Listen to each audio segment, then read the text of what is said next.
Welcome to Beating Cancer Daily. Beating stage 4 cancer for 30 years still takes my breath away every time I say it.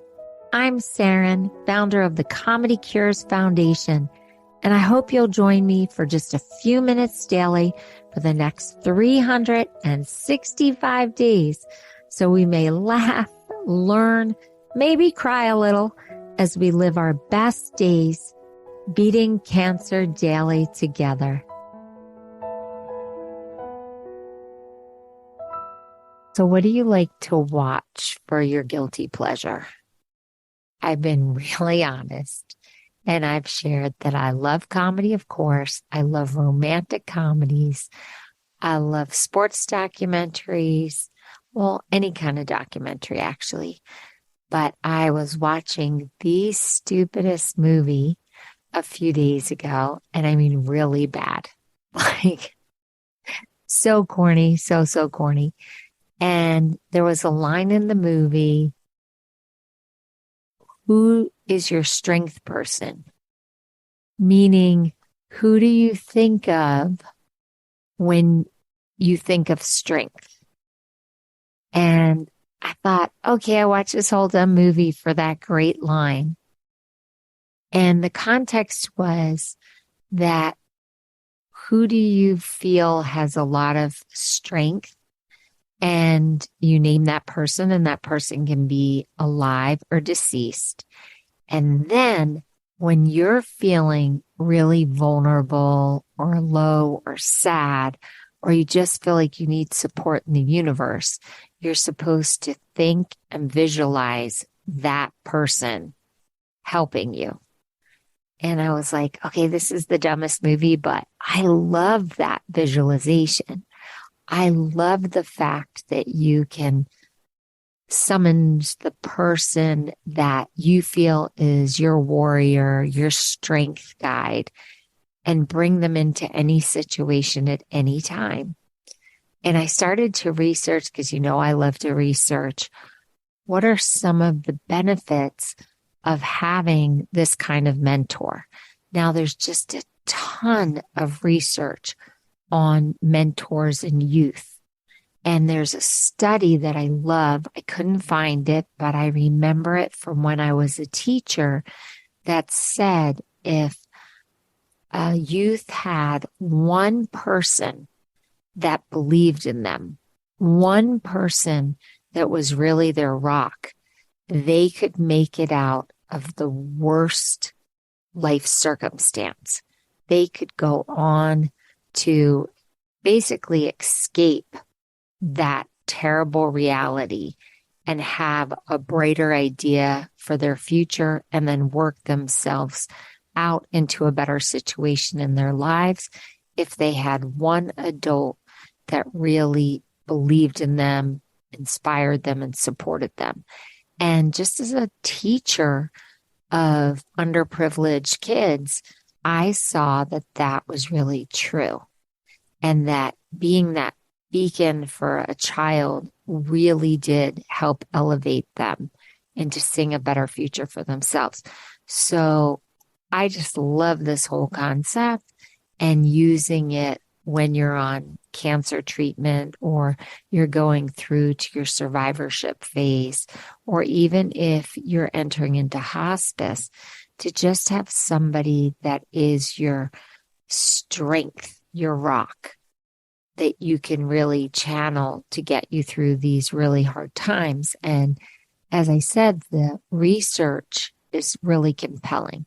So just in terms of youth, and it can be applied, it says that it helps create more self-esteem and confidence, that it creates healthier relationships and life choices, that you have more positive behavior, improved interpersonal skills, stronger relationships, higher quality of aspirations, that it helps you have a lower incident of drug and alcohol use. These are all unbelievable motivations and reasons, right, to have this mentor or to really start visualizing who your person of strength is. It also helps you have a sense of accomplishment when you're getting through milestones in your treatment. You're more likely to volunteer.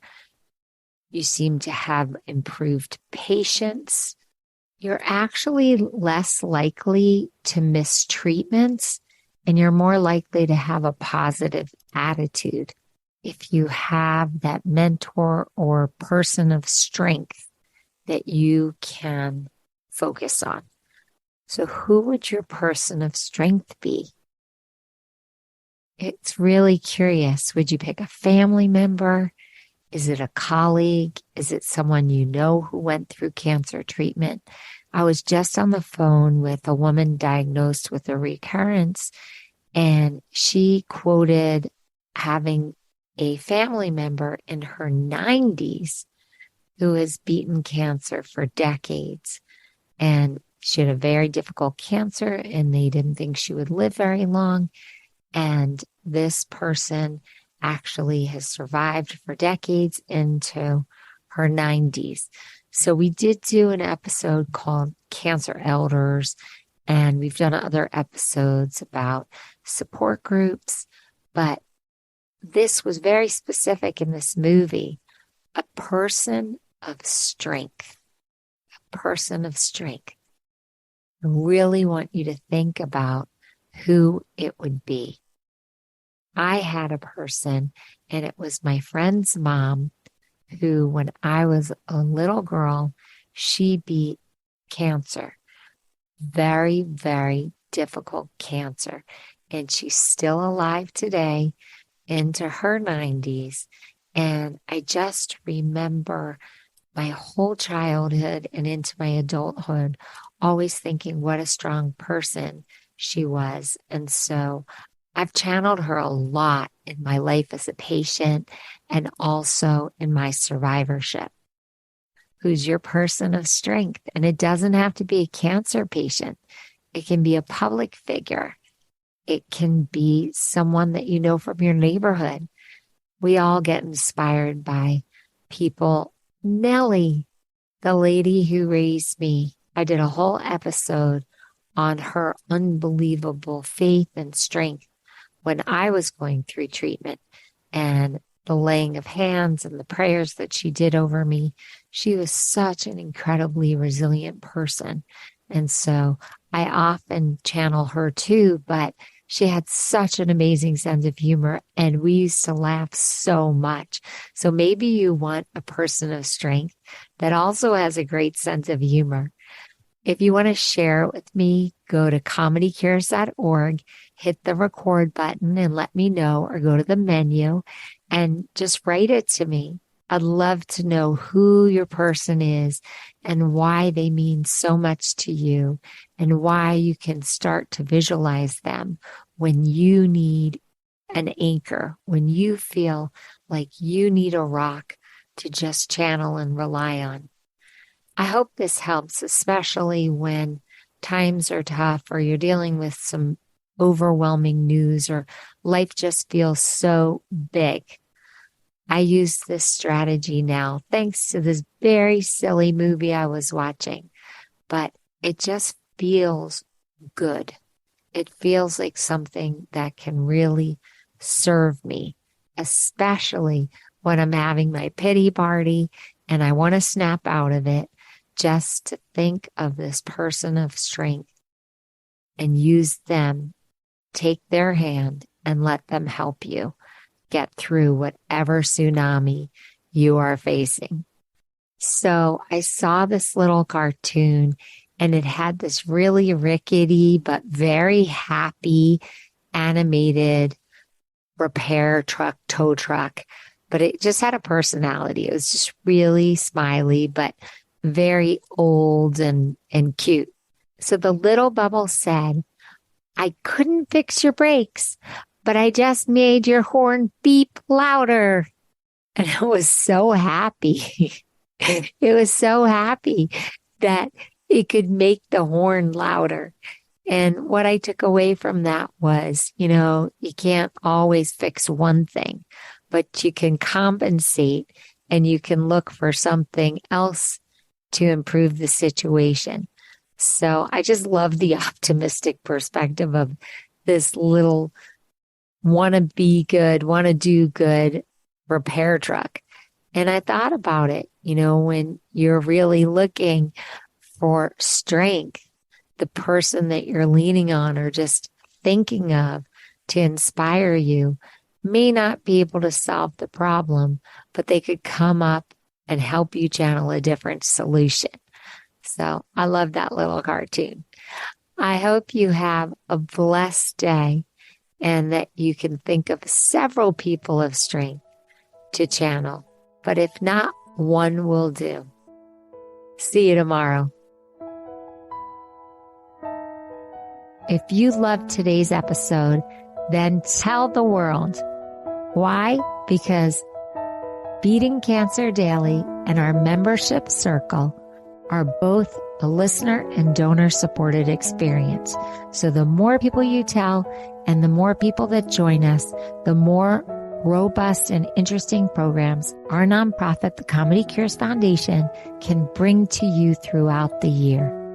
I really want you to go to comedycures.org. And of course, I always want you to make a donation. It's tax deductible to the extent allowed by law.